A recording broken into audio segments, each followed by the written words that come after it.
ਗੋਡਿਆਂ ਦਾ ਕੀ ਹੈਗਾ?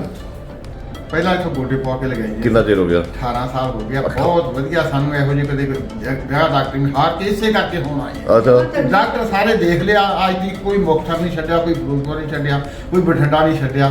ਲਾਸਟ ਅਖੀਰ ਨੂੰ ਤੁਹਾਡੇ ਕੋਲ ਆਇਆ ਲਾ, ਇੱਧਰ ਮੁੜ ਕੇ ਨਾ ਕਿਤੇ ਜਾਣਾ ਹੀ ਅਸੀਂ। ਕੀ ਬਾਤ ਹੈ ਮਾਜੀ, ਤੁਰ ਕੇ ਦਿਖਾਇਓ ਜਰਾ। ਤੁਰ ਕੇ ਦਿਖਾ ਦੇ, 18 ਸਾਲ ਹੋ ਗਿਆ, ਕੋਈ ਪਰਵਾਹ ਨਹੀਂ, ਪਤਾ ਨਹੀਂ ਲੱਗਦਾ ਪਾਈ ਕਿ ਨਹੀਂ। ਕੀ ਬਾਤ ਹੈ, ਕੀ 18 ਸਾਲ ਹੋ ਗਏ ਆ।